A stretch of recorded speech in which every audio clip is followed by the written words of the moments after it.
அவள் வெளியே வருவதை பார்த்தவுடன் சிவா அவளுக்கு அருகில் சென்று அவள் தோள்களில் கை வைத்து, ஃபர்ஸ்ட் டே எப்படி போச்சு, உனக்கு ஒன்றும் கஷ்டமா இல்லைல்ல என்று எதுவும் தெரியாதது போல கேட்டான். சிவா மேற்கொண்டு பேசுவதற்குள் தினேஷிடமிருந்து அவனுக்கு ஒரு போன் கால் வந்தது.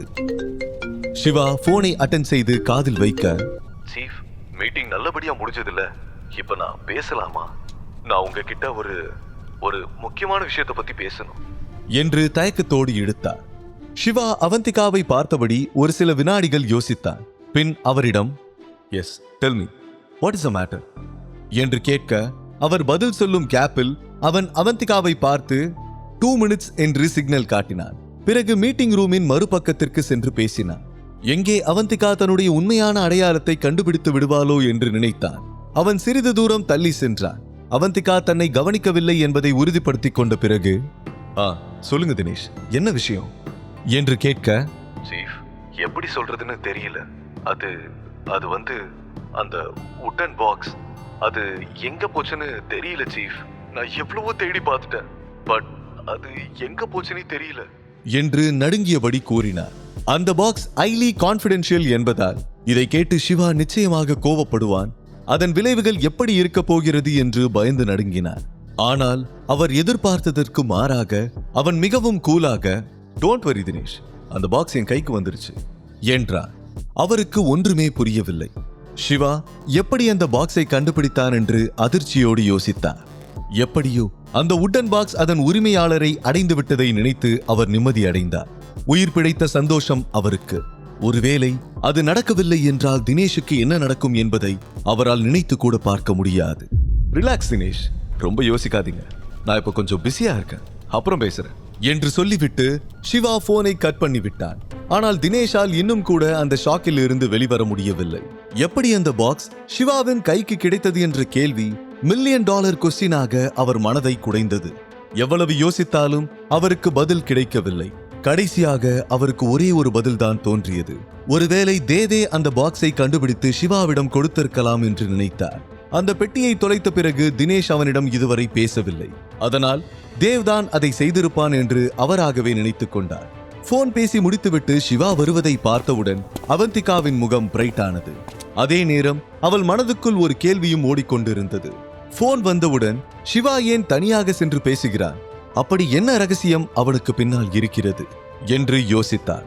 அதை நேரடியாக சிவாவிடமே கேட்டுவிடலாம் என்று நினைத்தவள், என்னாச்சு சிவா, யார்கிட்ட இருந்து கால், ஏன் தூரமா போயிட்ட, எங்கேயே பேசி இருக்கலாமே, நீ எதையாவது என்கிட்ட இருந்து மறைக்கிறியா என்று கேட்டுக்கொண்டே நடந்தாள். அவன் மிகவும் சாஃப்டான டோனில், எல்லாத்தையும் எல்லார்கிட்டையும் சொல்ல முடியாது அவந்திகா, அதுக்காக மறைக்கிறாங்கன்னு அர்த்தம் இல்லை, சில சரியான காரணத்துக்காக கூட சில விஷயங்கள் மறைக்கப்படும். காலப்போக்கில் உண்மை தன்னால வெளியே வரும். அது வரைக்கும் காத்திருக்கிறது தான் நல்லது. அதை விடு, உன்னோட மீட்டிங் எப்படி போச்சு அதை சொல்லு என்றார். அவந்திகா அவன் பேச்சில் மறைந்திருக்கும் மர்மத்தை கண்டுபிடிக்க முயன்றார். ஆனால் அவளால் எந்த முடிவுக்கும் வர முடியவில்லை. உண்மைகள் காலப்போக்கில் வெளிவரும் என்று சிவா சொன்ன வார்த்தைகளை டீகோட் செய்ய முயற்சித்தார். அப்படி என்ன உண்மை வெளிவரும் என்று யோசித்தார். ஆனால் அவளுக்கு விளங்கவில்லை. அவளால் புரிந்து கொள்ள முடியாத ஏதோ ஒரு ரகசியம் சிவாவுக்கு பின்னால் மறைந்திருக்கிறது என்பதை மட்டுமே அவளால் உணர முடிந்தது. என்ன யோசிக்கிற அவந்திகா, மீட்டிங் எப்படி போச்சுன்னு கேட்டேன் என்று அவன் மீண்டும் கேட்க, அதற்கு அவந்திகா, ரொம்ப நல்லபடியாவே போச்சு சிவா, ஸ்டார்டிங்ல கொஞ்சம் பயந்தேன், பட் அதுக்கப்புறம் எல்லாத்தையும் சமாளிச்சிட்டேன் என்று சந்தோஷமாக கூறினார். அப்போது திடீரென அவந்திகாவின் வயிற்றிலிருந்து வித்தியாசமான சத்தம் கேட்டது. அவள் வெட்கத்தோடு சிவாவை பார்த்தாள்.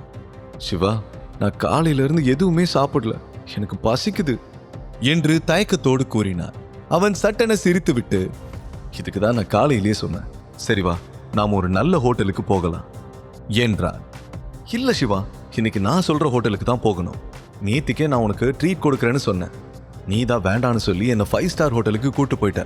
அட்லீஸ்ட் இன்னைக்காவது நான் உனக்கு ட்ரீட் கொடுக்குறேன், நீ அதை மறுக்க கூடாது என்று கண்டிப்பாக கூறினார். அவந்திகா சற்று பிடிவாதமாக சொல்ல சிவாவால் அதை மறுக்க முடியவில்லை. அதே நேரம் அவன் எதுவும் சொல்லாமல் அமைதியாக இருக்க, நீ இன்னைக்கு வந்துதான் ஆகணும் என்று சொல்லிக்கொண்டே அவள் அவன் கையை பிடித்து ஆபீஸுக்கு வெளியில் இழுத்துச் சென்றார். அவந்திகா, மெதுவா, உன் கையில அடிபட்டிருக்கு, வலிக்க போகுது, பார்த்து. சரி, நீ சொல்ற ஹோட்டலுக்கே போகலாம்.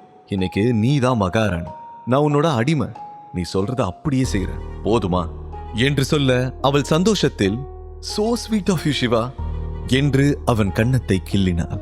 சிவாவின் இதயம் ஒரு கணம் துடிப்பதை நிறுத்திவிட்டது போல உணர்ந்தான்.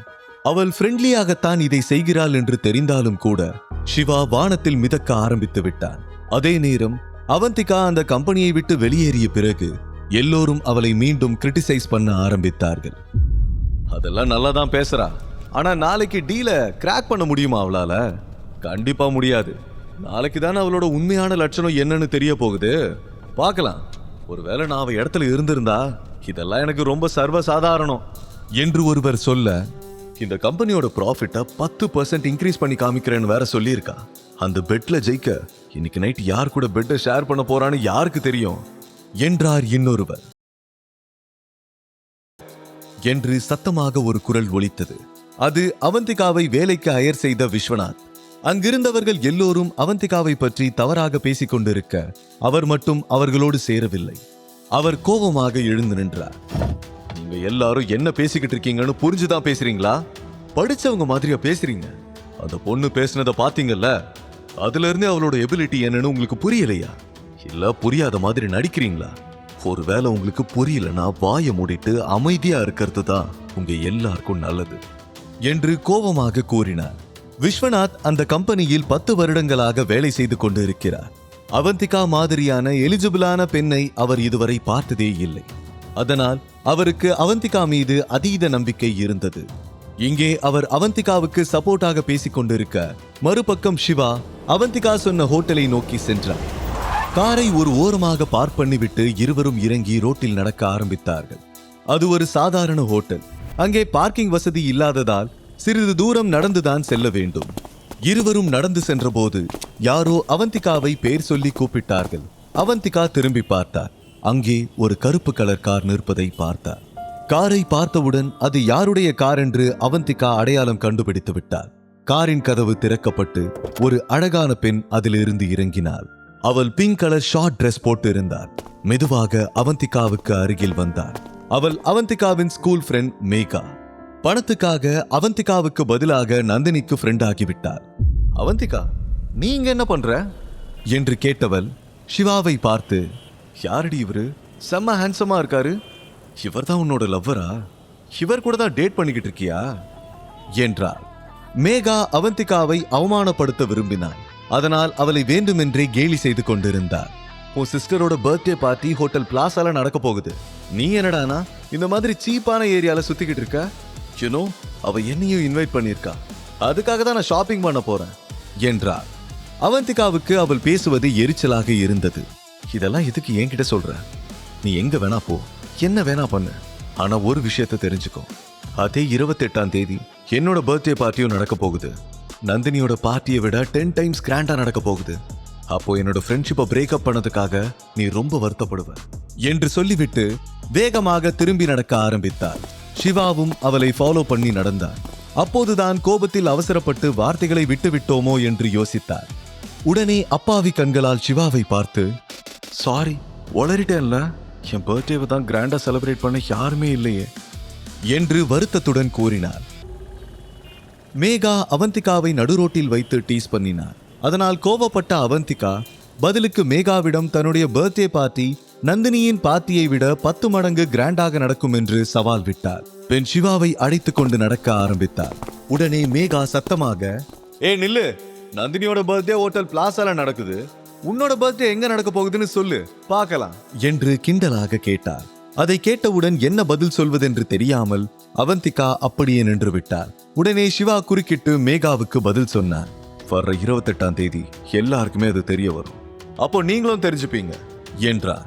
ஆனால் மேகாவுக்கு அவனுடைய வார்த்தைகளில் நம்பிக்கை இல்லை. அவர்கள் தன்னை சமாளிப்பதற்காக ஏதோ கதை விடுகிறார்கள் என்று நினைத்தார். பின் மீண்டும் கேலியாக, அதையும் பார்க்கலாம். ஏ சிவா, நீ அவந்திகாவுக்கு என்ன கிஃப்ட் பண்ண போற? கோஹினூர் டைமண்டையா என்று கலாய்த்தார்.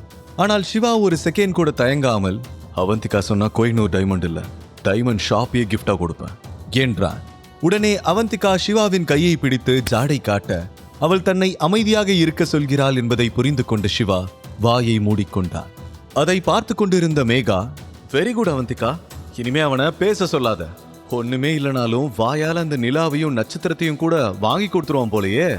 அவனே ஒரு யூஸ்லெஸ். அவன் டைமண்ட் ஷாப்பை வாங்கி தருவானா? முதல்ல அவனோட பொசிஷன் என்னன்னு புரிஞ்சுக்கிட்டு பேச சொல்லு என்று ஏளனமாக கூறினார். அவள் சிவாவை கிண்டல் செய்வது அவந்திகாவுக்கு சுத்தமாக பிடிக்கவில்லை. அவந்திகாவின் ஃபேஸ் ரியாக்ஷனை பார்த்த மேகா, நீ எப்படி போனா எனக்கு என்ன, எனக்கு நிறைய வேலை இருக்கு, நான் கிளம்புறேன். அப்புறம் நான் இன்னொரு விஷயத்த சொல்ல மறந்துட்டேன். முழு கதையையும் கேட்டு மகிழ பாக்கெட் FM ஏபி டவுன்லோட் செய்யுங்கள். லிங்க் டிஸ்கிரிப்ஷனில் கொடுக்கப்பட்டுள்ளது.